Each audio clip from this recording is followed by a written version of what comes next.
અમરેલીના ફતેપુર ગામે વિકસિત ભારત યાત્રા તાલુકાનો છેલ્લો સ્વાગત કાર્યક્રમ યોજાયો। અમરેલીના ફતેપુર ગામે વિકસિત ભારત યાત્રા તાલુકાનો છેલ્લો કાર્યક્રમ યોજાયો હતો। સમગ્ર તાલુકાના ગામડાઓ બાદ આજે ભોજરામ બાપાના આશ્રિત તાલુકાના છેલ્લા ગામમાં વિકસિત ભારત સંકલ્પ યાત્રા કાર્યક્રમ પૂર્ણ કરાયો હતો। તાલુકા પંચાયતના પ્રમુખ તેમજ અમર ડેરીના ચેરમેન અશ્વિનભાઈ સાબલિયાના અધ્યક્ષ અને વિકસિત ભારત સંકલ્પ યાત્રાનો કાર્યક્રમ યોજાયો હતો। આ કાર્યક્રમ દરમિયાન તાલુકા પંચાયતના પ્રમુખ કિશોરભાઈ તેમજ અમર ડેરીના ચેરમેન અશ્વિનભાઈ સાબલિયા, ઘનશ્યામભાઈ ત્રાપસિયા, અમરેલીના ટીડીઓ, મામલતદાર વગેરે અધિકારીઓ, પદાધિકારીઓ તેમજ મોટી સંખ્યામાં ગ્રામજનો અને વિદ્યાર્થીઓ જોડાયા હતા। જિલ્લામાં વિકસિત ભારત સંકલ્પ યાત્રા રથ પરિભ્રમણ દરમિયાન અમરેલી તાલુકાના ફતેપુર ગામના નાગરિકોને વિવિધ યોજનાકીય લાભોથી માહિતગાર કરી આયુષ્માન કાર્ડ અપાયા હતા। સાથે મહિલા સરપંચની સારી કામગીરી બદલ પુરસ્કારિત કરવામાં આવ્યા હતા। સમગ્ર દેશ સહિત રાજ્યમાં યોજાઈ રહેલી વિકસિત ભારત સંકલ્પ યાત્રાને બોળો પ્રતિસાદ મળી રહ્યો છે। ત્યારે આજે અમરેલી તાલુકાના ફતેપુર ગામે વિકસિત ભારત રથ આવી પહોંચ્યો હતો। અશ્વિન સાબલિયા અને તાલુકા પંચાયતના પ્રમુખ દ્વારા કાર્યક્રમમાં સરકાર તરફથી મળતી યોજનાઓ વિશે માહિતી આપવામાં આવી હતી। Reporting by Satish Rathod, Fatehpur. અમરેલી તાલુકામાં વિકસિત ભારત સંકલ્પ યાત્રા મોદી ગેરંટી રથ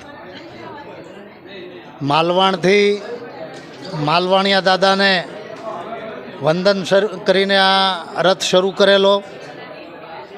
અમરેલી તાલુકાના 72 ગામમાં ફરતા ફરતા આજે છેલ્લું ગામ ફતેપુર ભોજા બાપાના ધામમાં આ યાત્રા પૂર્ણ કરવામાં આવે છે। એ યાત્રા દરમિયાન મને કહેતા ગર્વ થાય છે કે દેશના પ્રધાનમંત્રી શ્રી નરેન્દ્રભાઈ મોદી સાહેબે જે વિકસિત ભારતનું સપનું જોયું અને એ સપનાના અનુસંધાને નાનામાં નાના માણસથી લઈને મોટા માણસ સુધી એ કેવી રીતે રોજગારી મેળવી શકે, કેવી રીતે શિક્ષણ મેળવી શકે, કેવી રીતે બિઝનેસ કરી શકે, એના માટેની અનેકવિધ યોજનાઓ સાથે આ રથ ફર્યો છે અને એ રથમાં લાભાર્થીઓએ ખૂબ લાભ લીધો છે।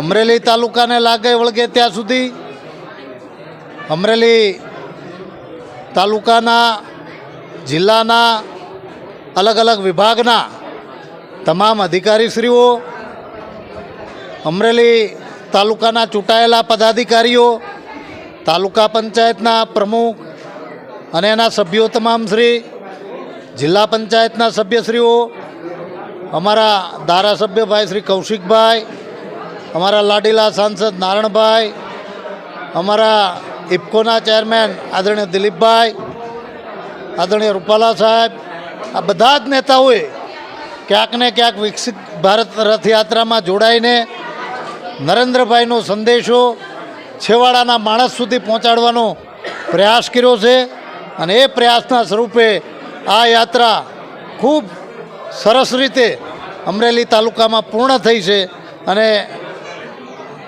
આ તાલુકાના લોકોએ, ગામડાના લોકોએ ખૂબ આનો લાભ લીધો છે। આનાથી લાભાન્વિત થઈને હવે લોકો પોતાની અલગ અલગ યોજનાઓ પ્રમાણે એ જે યોજનાનો લાભ લઈને કામ કરશે।